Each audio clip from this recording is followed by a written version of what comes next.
So, good evening once again, everyone. Thank you so much for joining this session. My name is Yogesh, and today we are going to talk about the earnings season.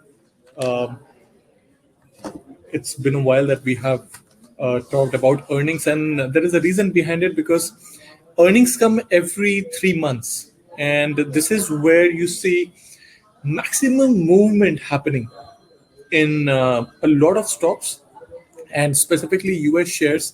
We have seen a lot of fluctuations happening in US shares. So today we are going to discuss about how to interpret that and what are the strategies we can use to trade during the earnings season.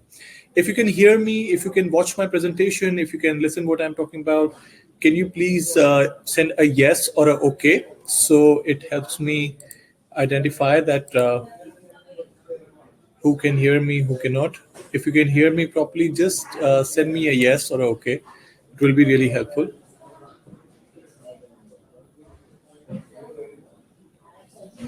Perfect. Okay. Okay. Right. Perfect. Great. Thank you so much. I would just recommend you keep a notepad. I always keep a notepad with myself.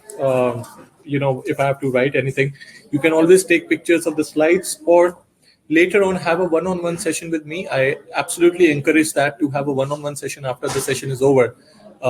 And we can discuss further if you have not understood anything. I will be available to answer all your questions and queries throughout this session. Something which I'm not able to answer, I'll definitely get back to you. And we are looking forward to let's have a very productive session.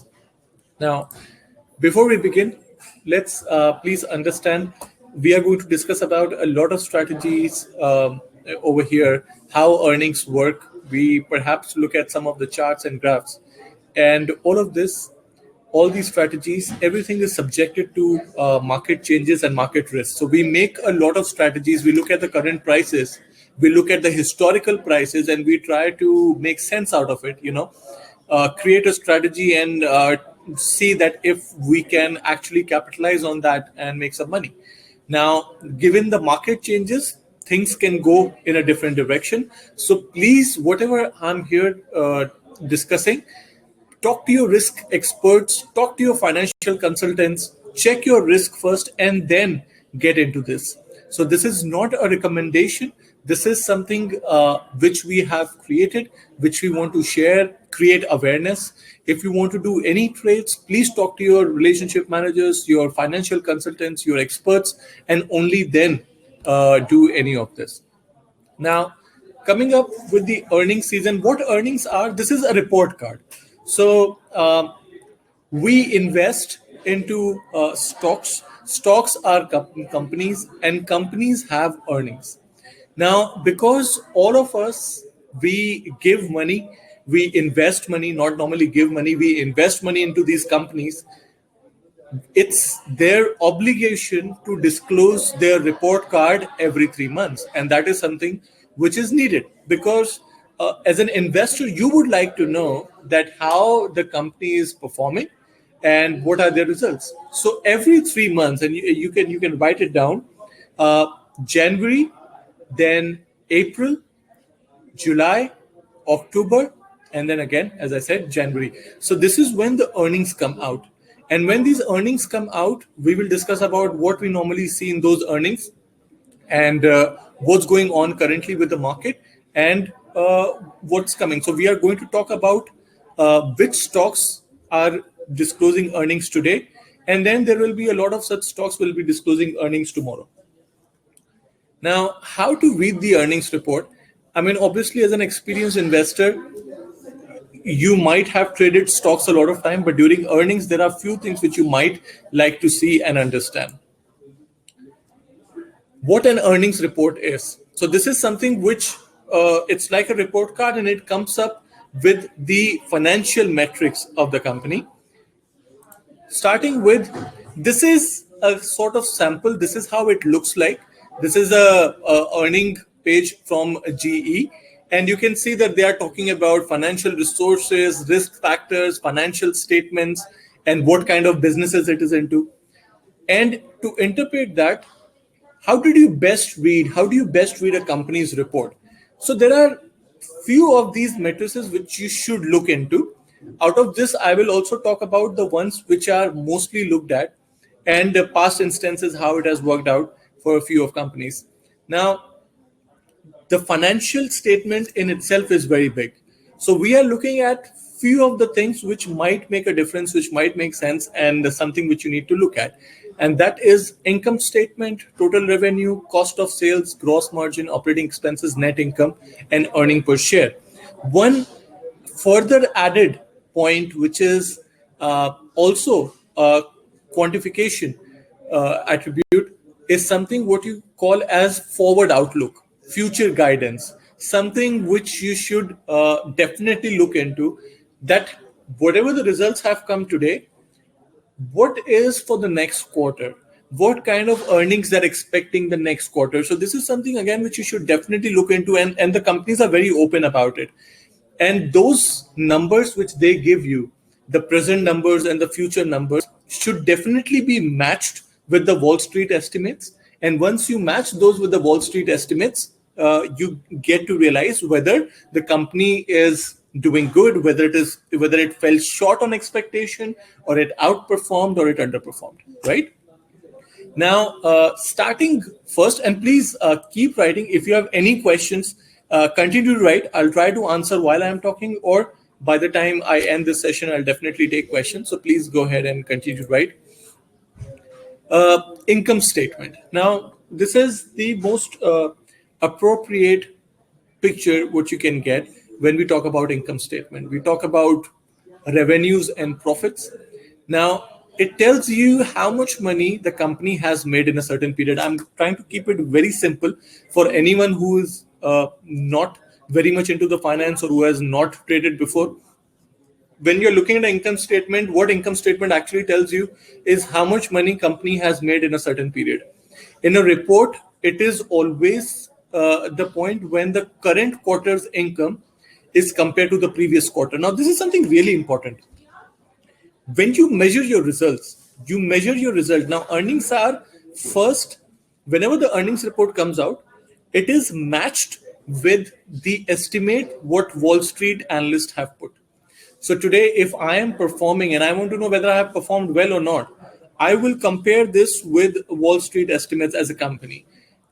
If those estimates are higher, the numbers which I have, then I underperformed. But if those numbers are lower than what I have, then the company has outperformed. Similarly, my own result will be compared to the previous quarter and the same quarter but previous year. So if, let's say, this is a second quarter earning, for example, so I will compare second quarter 2021 versus second quarter 2020, right? At the same time, I will also compare second quarter 2021 versus first quarter 2021. If my results are better, increasing, it's a good sign. I'm on the right track. And if it beats Wall Street expectations even further, my stock is expected to rally. This is something what we have seen. So income statement, likewise, whatever as much money the company has made, the income should be compared to the previous quarter, whether it has increased or decreased, and subsequently compared with the same quarter previous year. And these results, as I say, these results are available globally, online, news, websites. It comes because these are public companies, so they disclose it. This is something how, in a financial statement, a net income would look like.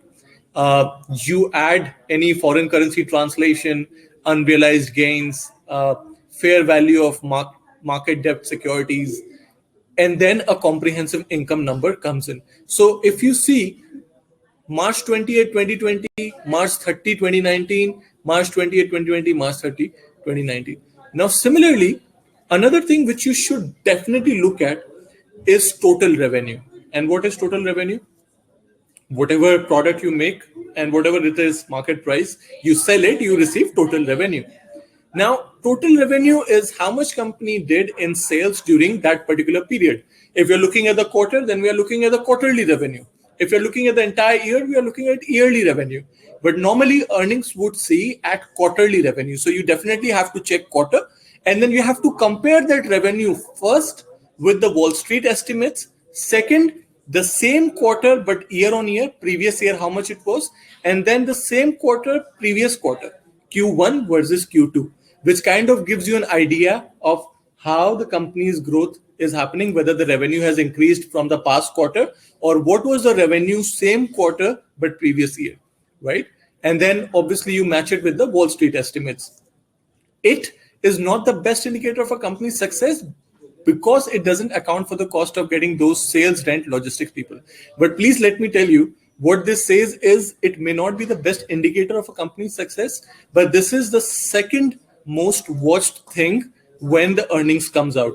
So please definitely watch the total revenue which comes out, because this is earning per share and revenue are two very important things which comes in the front when the earnings come out. So you definitely have to see the revenue. And sometimes when we are looking at revenue, we can also, if you go much into detail, you can look at segmented revenue also. Like this is the chart for Apple's 2018 quarter. And if you see, it is clearly visible that major revenue in 2017, the gray portion, what you see from iPhones, increased in the Q1 2018. So 2018 quarter year on year was way before. In 2017, when we saw the quarter, it was less. Similarly, if you see revenue from iPad, it decreased. If you see revenue from Mac, almost less. Services, same. Other products slightly increased with the AirPods coming in. So what we normally need to understand is, if same quarter previous year revenue was less, but same quarter this year revenue has increased. So it is good for Apple as a stock, and market will take it positively. And again, this has to be compared with what Wall Street expects. So total revenue is something which you should see, and you should definitely also see the segmented revenue, because it tells us where the company is going, right? For example, Amazon developed a cloud services. Now, Amazon's 15% revenue out of the total 100% revenue what it generates, 15% comes from that cloud segment, which is a very good thing because it's a growing area, right? So it tells you more about the company, that what part it is mostly focusing on, which tells you that, okay, if they're focusing more on cloud and web services, then this is something which is very futuristic, and their maximum revenue is coming from that area. So this is something which you should definitely look at. This is how probably on a financial statement it would look like. But as a number, let me tell you, when the news comes out, you can clearly see how much is the revenue and whether it has beat the estimates or not. Then comes cost of goods sold. Again, it outlines how much it costs to produce the goods that are sold. We already know what cost of goods stands for. So let's say if Apple only sold computers, this would be the cost to manufacture, package, etc. So if you're manufacturing a computer, the assembling cost, the packaging cost, the manufacturing cost becomes your cost of sales, right? So you should look at the cost of sales, whether it has been increasing quarter on quarter or decreasing quarter on quarter. Then comes gross margin, which is basically whatever total you sold, you remove the cost and then divide by net sales. So this is something which is really important. Higher the gross margin, the more capital a company retains on each dollar of sales, whether it can use to pay other costs or satisfy debt obligation. So basically, it should be net sales minus cost of goods sold. Gross margin doesn't include all other expenses, and it is not a true picture of the company's actual margin. But again, it's a high-level data point to understand how wide their margins are. Again, something what a financial analyst would do. Then we look at operating expenses, which includes cost, research, development, marketing, extra cost. Again, operating cost or operating expenses, it kind of becomes a very important point in many companies, because if your operating cost is basically whatever expenses are added to running the overall business, you really want your operating expenses to be less. And if there has been instances that sometimes a company's earnings has been okay, but they have majorly reduced down their operating expenses and the stocks have gone up. So this is something which you should definitely look at. It looks something like this on the financial statement. Research and development expenses, general expenses, total operating expenses, what you need to run the company. Followed by your net income. Whatever are your total revenue, whatever is your total expenses, you deduct and you get net income. Now, it is the amount of money that you have left over to pay your shareholders or invest into new projects or pay your debts or just put it for future use. So net income is equally important. And this is, again, I'm saying, if you're looking at the financial statement of a company, just doing a glance, and you're not a financial analyst, something what you can look at. Now, this is where we reach to a most important point: earning per share, EPS. Every time a earning news comes out, most importantly, what you should see is what is the earning per share of a stock. When we talk about earning per share, we are talking about whatever is the net income. Remove the dividend out of it, because there are some shareholders which have a preference over the dividend. So out of that net income, when you give to the preferred dividend holders, you are left with an income, and you divide that income by the total number of shares which are in the market. So you get to know, and let me make it simple for you. Earning per share is not something what investor would be paid. That is dividend, which is separate. Its earning per share is separate, dividend is separate.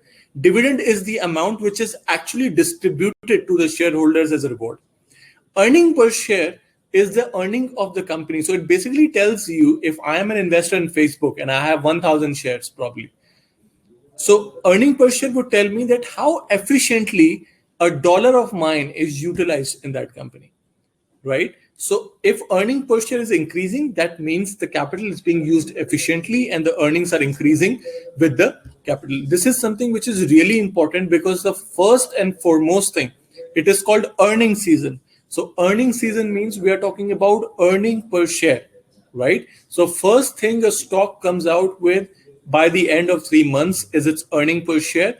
If earning per share is positive, better than Wall Street expectations, better than previous quarter, year over year, then your stock normally is expected to move higher, right?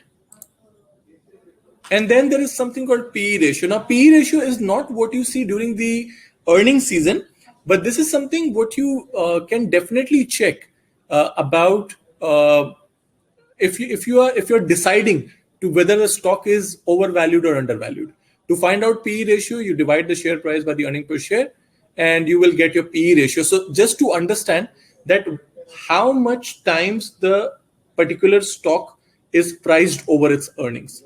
If the earning per share is too high, that means that investors, they are preferring that company, that they are ready to pay higher for that particular earnings, which means it also means the stock is overvalued. But then it might also mean that the business is such that people are ready to pay more money for it. At the same time, a lower PE ratio can mean that the stock is undervalued because people are waiting for it to come down further than the earnings. So, but that it may also mean that it's not just undervalued, which means it's attractive. So that is one thing which you can find out. But a lower P ratio might be a point where people are not willing to pay a certain price looking at their earnings. Maybe they're expecting it to go down further. So a best way to understand PE ratio is find out the competition. There's a question: can I share this PowerPoint? Absolutely, I can. Try to create a PDF and send it to you. But I would really like if you can just click a picture. It will save a lot of time for you also. Can click a picture and or talk to me one-on-one whenever you like to. So definitely. Now, how to understand a P ratio? If I'm talking about Pepsi, then you find out the competition and check P ratios of the competitors, Pepsi, Coke, etc. And when you see the competition's P ratio, you compare those P ratios with the industry P ratio. So if if beverages is an industry, then within that industry, all these companies, you compare P ratios together. You cannot compare a Coca-Cola P ratio with Microsoft. It will be completely different, right? So that's why P ratios are normally that whether the price of the stock, how many times of the earnings the stock is priced. So whether it is overvalued or it is undervalued. So this is something which helps. Okay, now comes to the point: how to interpret the earnings season. This is the most important agenda I wanted to talk about. And why I'm talking about this, because July mid, the earnings season started. It continues to go ahead with the August also. We have a lot of earnings coming up, and I'll tell you how do you see it. There are three important facts which you should see: earning per share, total revenue, and forward outlook. Earning per share, as I said, we are talking about how efficient the company has been in utilizing your money. So per share, how much earning they did. And you definitely, as a company, want your earnings to be better than the Wall Street expectations. You definitely want these earnings to be better than your previous quarter and same quarter previous year, right? So this is something which serves well as an analysis. Same for the revenue. And also, you need a brilliant forward outlook also. When I say forward outlook, what is the outlook for the next particular quarter? Now, I'm going to show you what happened with the Apple prices, and this is something which you should definitely remember it. So I'm going to show you the live price chart of Apple, and I'm going to show you what happened on the day of the earnings. So that should definitely, help you out to understand how earnings actually work. Okay, let me log into my platform, and you can take this. So the platform which I'm going to show you, you can definitely take this platform and use it as a demo account. All you have to do is call your relationship managers. You are assigned one already. I'm sure somebody must have reached you out from Century, and they can provide you demo accounts which you can use and arrange a training session for yourself one-on-one, whenever you like to. Right. So I'm just going to share the screen.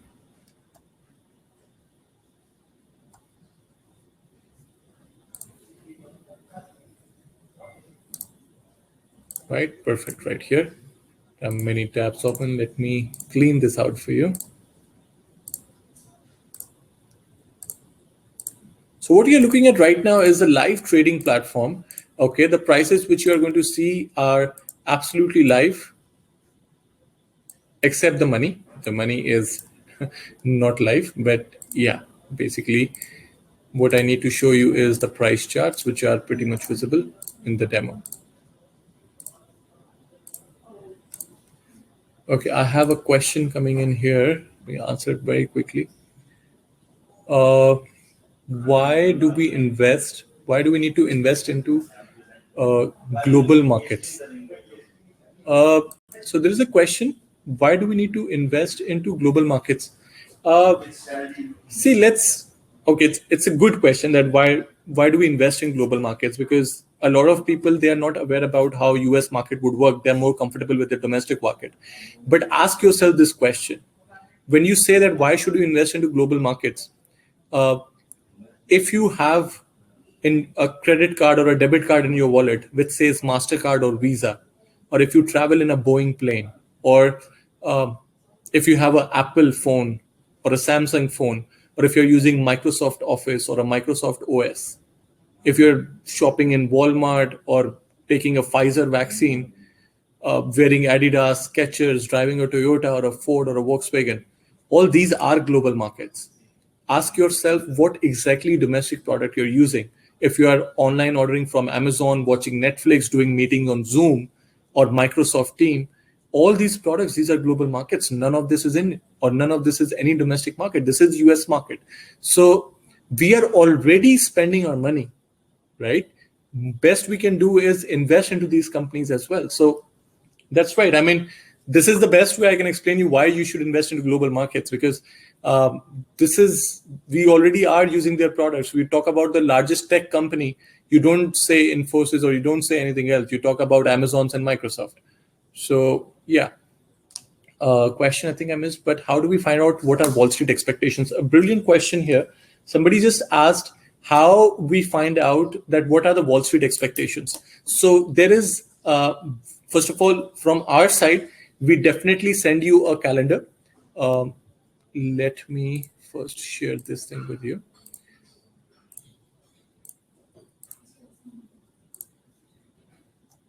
Right here. So what you have on your screen right now, see, Wall Street estimates is something which you can find on a NASDAQ earning calendar also.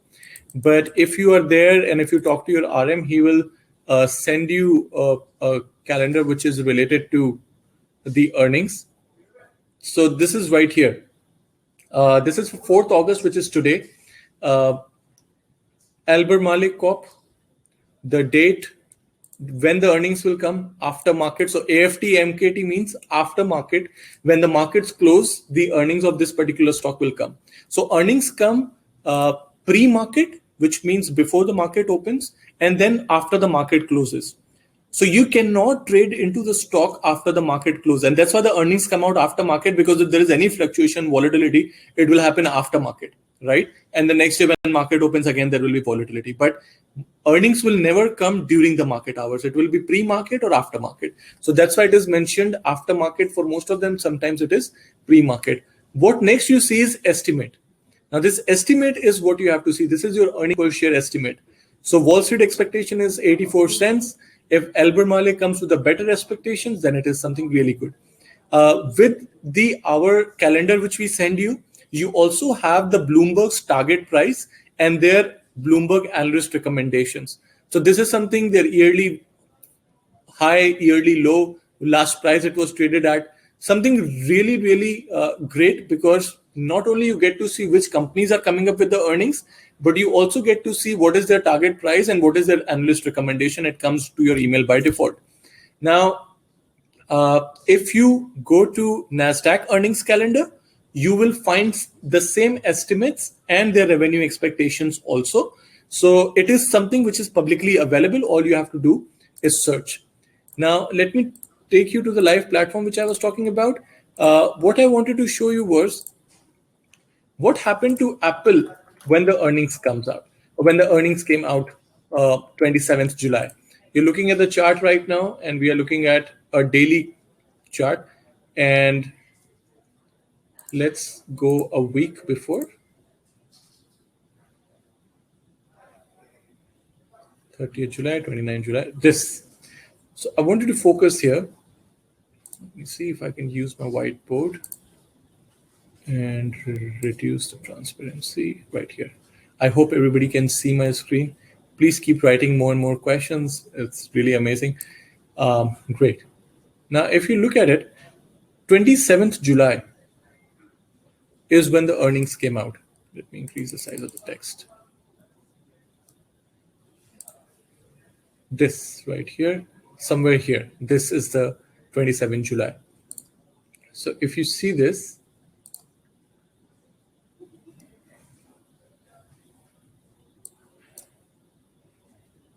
color white. Okay, this is fine. When the earnings came out for Apple 27 July, it had double-digit growth in all these segments. Double-digit growth in all these segments. Earnings beat expectations. Revenue beat expectations. Same quarter last year outperformed. Previous quarter outperformed. Still, after the earnings, stock came down. It was at 150. It came down all the way to 143, and then it bounced back to 148. But this decline which happened just after the earnings, even after good numbers, why it happened? Now, this is what we need to understand. So that decline came out because after great numbers, Apple also talked in their earning call conference that the next quarter we are expected to miss out the expected outlook by the Wall Street estimates because of the shortage of semiconductors in the market. We are not able to fulfill the demand for the iPhones, fulfill the supply and demand for the iPhones. So this is something which is hampering the current supply of the iPhones, and that's why they said that our next quarter might not match the expectations. And that was the reason that why Apple stock fell after a superb earnings statement, right? So brings me to my point when I was saying that you look at the earnings, you look at the revenue, but you should definitely look at what the future outlook has to say, right? So this is a live chart of Apple. Today it is at 146.52, and you can see from last 1 week, from 144 it went to 148, and again now it is at 146. Now we have a lot of earnings to come across, and again there are a lot of tech stocks which are coming up with the earnings. We talk about Tesla, we talk about, like, if we look at this particular quarterly earnings season, and if we compare the year over year comparison of results for the companies in many industry, this time the earnings looks really good, because if you compare the same quarter with the previous year was a shutdown, right?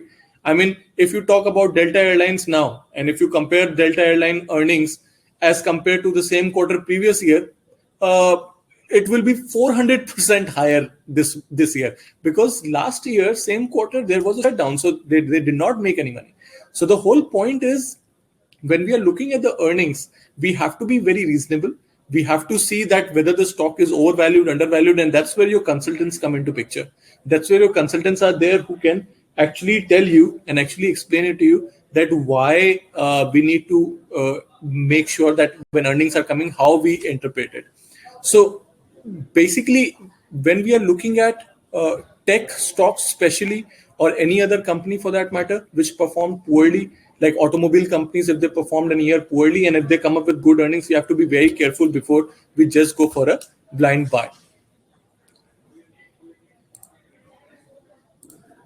Okay, and there's a question, where do we okay, when do company announces such statements after the market closes? Yeah, so earnings announcement happens either before the market opens. So a US market opens at 5:30 p.m. Somewhere around 3:30 or 4 o'clock is when you will get the announcement of the earnings.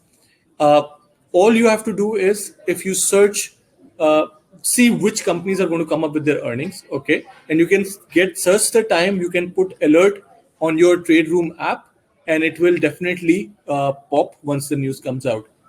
uh, when Where do we find these announcements? So as I said, you can find these announcements even on the web. Just have to search news, and it will be there for sure. Every research website or every normal Bloomberg's and MarketsWatch investing.coms, they have it, because it's global. It's not something which is supposed to be kept as a secret, right? So this is something which you can do. Another thing, which is one of the most important thing, going back to my presentation, is, okay, so this is something which is what we talked about.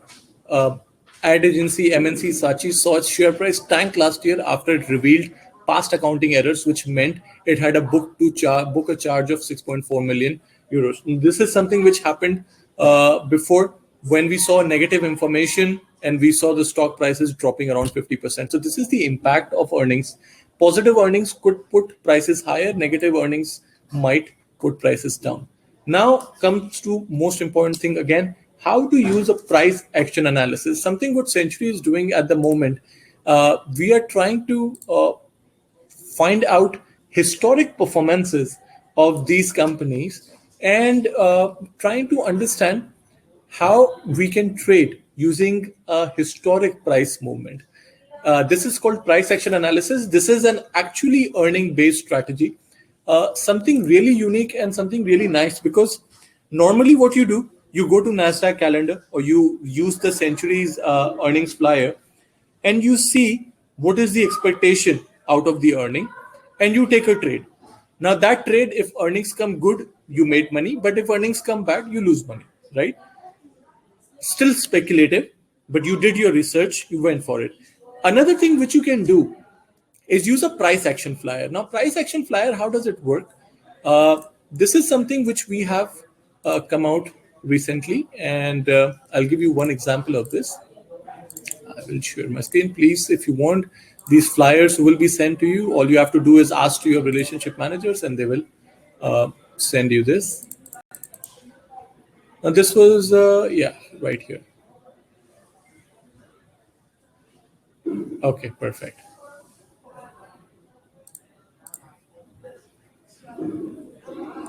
Now we are looking at a price action analysis. Let me do this as well. Meanwhile, please keep writing if you have any questions as well while I try to do it.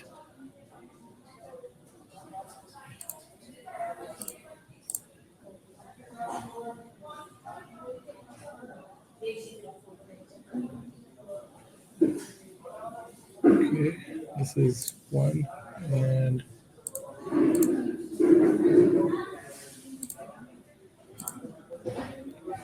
just excuse me for a second while I set up my screen. And there's win result.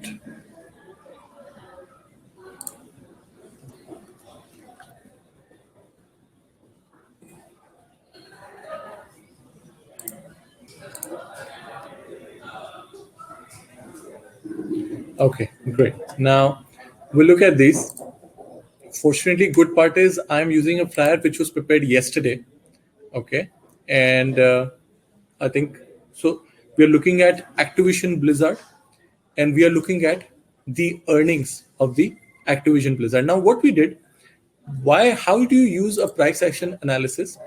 You start looking at the same quarter, like if this is the second quarter earnings for Activision Blizzard, you start looking at the price of Activision Blizzard now, and then you see normally in Q2 or second quarter, normally how the particular company has reacted in its past years. So if I'm looking at quarter second 2021, I should see that how the price moved after earnings in second quarter 2020, 2019, 2018, 2017, 10 years before. So price action analysis tells you if you enter a day before earning and exit, let's say after a week, okay, this is 3rd August, 10th August.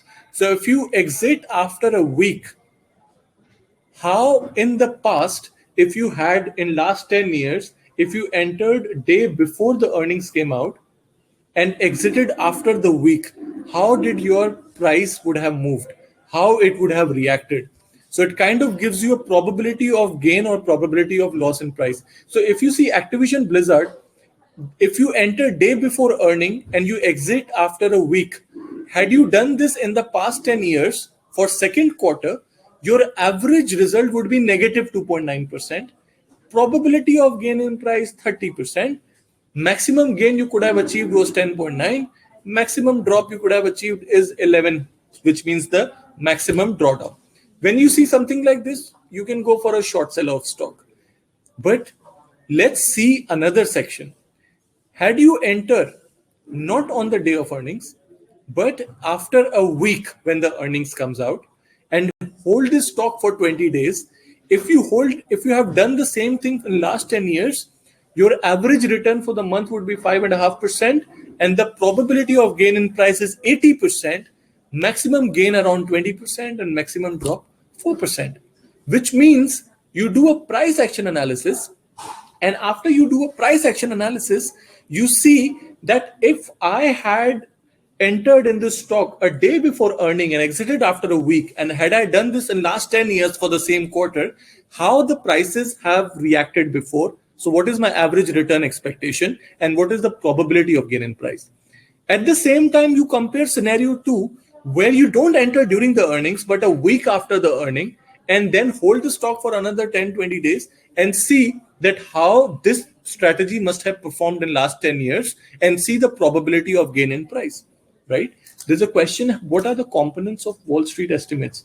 So what Wall Street is looking at is, especially what they are looking at is earning per share and revenue.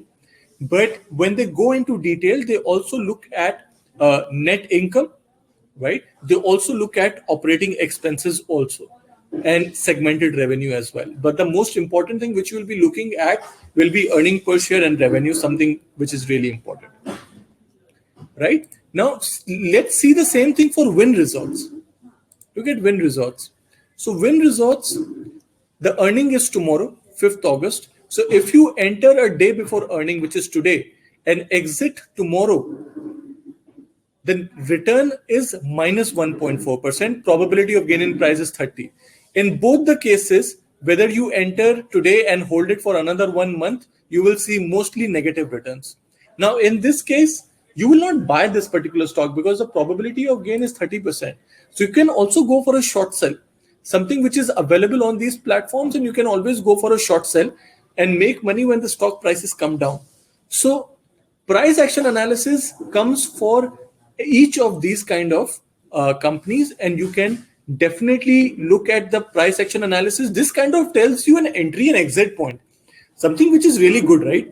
I mean, so what we are doing is we are finding out trends that if for Microsoft, if I would enter a day before earning and hold the stock for 1 week, had I done this in last 10 years for the same quarter, what would have been my average return and what would have been the probability of gain in price? Something which is very exhausting and something which is very extensive here. So there are people who are putting effort to find this out, and this is one of the great strategies which you can use when you're trading during the earnings season. This is not something which will be easily available on the internet. So this is something which is created by us. Yes, if you want to create it on your own, definitely you can do it by finding out historic price movements and the percentages increase and decrease and put formulas to add it. So this is not something which is not doable, but over here the researchers, they do it for you, so it becomes easier. So that's why we wanted to have this session, so that we talk about how you can use price action analysis, something really different which you can do during the earnings season. Okay, I think there are some questions and queries over here. When can we have a one-on-one training session? So one-on-one training session is something which you can talk to your relationship managers, okay? And this is something that will be absolutely free of cost, no commitments, anything. This is from your end. We are definitely very much happy to do a one-on-one session and explain all these strategies to you. So all you have to do is fix a date with your relationship manager, and we can have a session on Zoom if you are comfortable, or we are already following a lot of safety standards and procedures for the COVID. So if you want to come to the office, we want to make sure that everything is sanitized, and we are welcoming clients there also with proper social distancing rules. So anything which you really like to do, we can definitely help you out with it. Another question is here. How to open a live account. See, live account opening is something which we can always talk about later. Live account opening doesn't take time. Most important part is that you should understand the risk, how to manage those risks, and what kind of strategies we can look into. Live account opening is something which you submit your passport copy, visa page, address proof. It takes 2 days to get the account open once the documents are approved. So live accounts are very easy to open. Okay, is it possible to get a training of how to buy and sell? Absolutely. So you can definitely get a training on the live platform, how to buy and sell stocks, even for how to use these kinds of strategies. So this is something which is very different from the topic, but this strategy has just come today. And okay, I have one more question. I'll answer this. Okay, let me answer this question before I use the strategy. Is it beneficial to buy certain company stocks every month and hold it for long term, 3 to 5 years? A very, very intelligent question. This is something which everybody wants to ask, right? Because this is something which is the question of the hour, long term, short term. So the question is, once again, which is asked here, is it beneficial to buy certain company stocks every month and hold it for a long term? Something what we also call as a kind of SIP program, or systematic investment plan, where you don't buy stocks at once. I mean, if you want to buy stocks worth $100,000, you don't buy it at once. You don't exhaust all your 100,000 and buy the stock completely. Instead, what you do is you break it down. You buy that stock $20,000 today, this month, probably $20,000 next month, or $20,000 next month, and break it into tranches.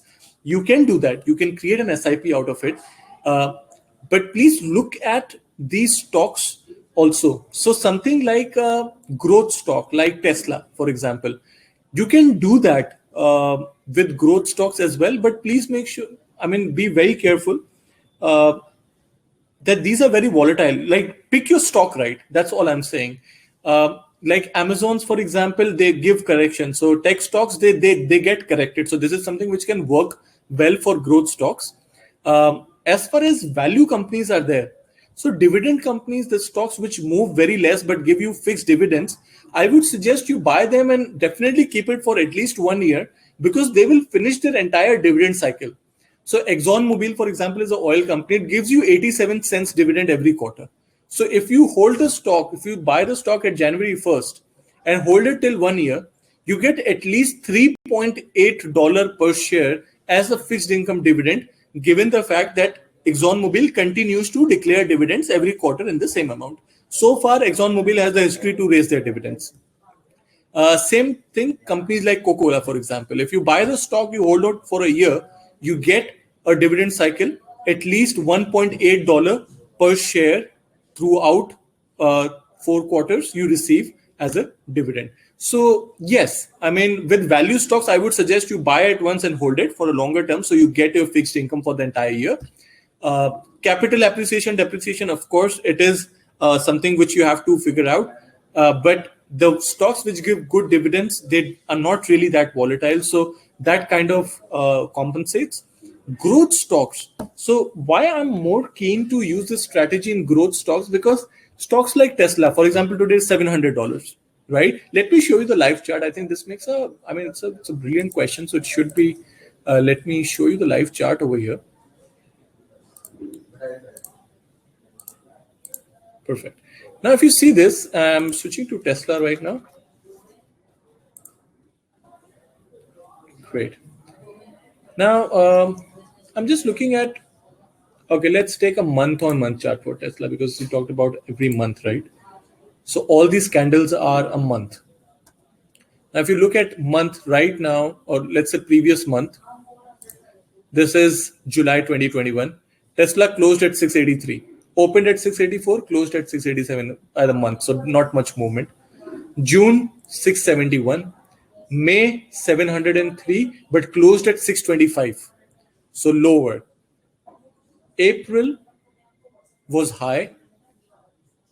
March was 539, the lowest. February was again 619, the lowest, but 813, the highest. And then before that, we have seen 440, 500. So with growth stocks, you might expect a lot of movement and fluctuation. So it's definitely not a good idea to buy growth stocks at once. So growth stocks are like your Facebooks and Amazons and Teslas and tech. You should definitely not buy it at once. You should keep it for tranches. So this is something which you can definitely do for growth stocks, because for growth stocks, it takes time for them to grow, and they reinvest their incomes into R&D. So they don't give out much dividends, but then over a period of 3 to 5 years, they can be something really good. You look at your Amazons and Netflixes, they have really given good results in last 5 years. So yeah, you can do that in growth stocks. For your value stocks, the one which give you dividend, you buy it once and hold it for the year or two, so you cover the full dividend cycle. Right? So perfect, guys. That's, I think it sums up the session. We learned about what earnings are and why it is important at this point of time, because it comes every quarter. So every quarter I will come up with this kind of session. Other than that, every week I will keep covering something else. There is something called seasonality pattern strategies also. I wanted to share that, but then this is not related to the topic. So I think probably next week we can cover that. This question: with the markets at all-time high, are we expecting corrections? Again, a very, very important question, asked a lot of times. Let's try to understand what's going on right now, because, and again, what I'm saying, it depends on current market scenario. It can be very good, can be very bad, can go horribly wrong. So that's why I'm evaluating factors with you. Let's evaluate this. Markets came down first when inflation started going higher. Inflation was measured using the CPI data. We saw inflation going higher, and markets came down, especially growth stocks came down, because they talked about inflation going higher, which means central bank is expected to increase the interest rates if inflation continues to go high. Higher interest rates, lower cash supply in the economy, which kind of makes credit expensive and businesses suffer, so stock markets come down. So the expectation of raising rates sooner than expected pulled markets down. Then Fed came across with a kind of a dovish stand, saying that, okay, we'll raise rates in 2023. Inflation is transitory, it's temporary, it's because of the stimulus or whatever. So we saw stocks recovering back. Earnings came out. Earnings were extremely brilliant because same quarter last year was a shutdown. So what we see is a rise, and that's why we have seen few of the stocks going up. But still right now, there are fears of the Delta variant spreading across the world. So I would not be surprised if there is a correction. after this earnings come out. But this time, if you see, even Nifty has gone up in last 2-3 days, the Indian index, because of higher earnings. So don't underestimate earnings. At least till the time earnings are going on, we might see the market trending up.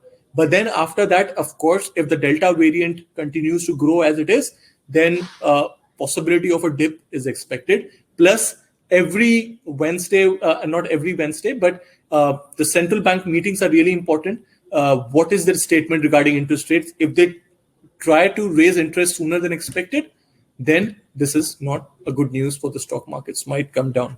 So keep a constant watch on central bank meetings, talk to your risk experts, and something as of now, markets are trending higher because of the great earnings. Financials have given good earnings. Tech has started coming good earnings. You look at Tesla right now. Tesla stock in last 1 month, like this is the, if you see this, I think Tesla's earnings was not even that promising, by the way, but just look, because markets are up. So look at the Tesla. It was 649 on 29th July. It went up to 721, already more than $70 higher in last 3 days. So just like, take a decision for yourself. This is something which happens during the earnings, very common, right? Before I leave, on behalf of my team, Century Financial, myself, and on behalf of my family, a big vote of thanks to anyone and everyone who's connected to people in healthcare industry. Big vote of thanks to all the doctors, first responders, midwives, healthcare professionals who are risking their lives day in, day out for our well-being. I convey my regards to all of them on behalf of my team and on behalf of my family. I had COVID in the beginning of this year, and a lot of my friends and families have gone through this. A lot of your friends and family have gone through this, and we know it's a dangerous time. So keep yourself protected. There will always be more investment opportunities, but there is always one life. So take a very good care of your health and talk to me again. We'll meet again next week with different session, and we'll have more and more one-on-one sessions. If you have any questions and queries, talk to your RMs. If you want to fix a time for the training with me, talk to your RMs, and we'll definitely discuss more on these strategies. My name is Yogesh. Thank you so much for a great session and great questions. I'll see you again. Have a good night.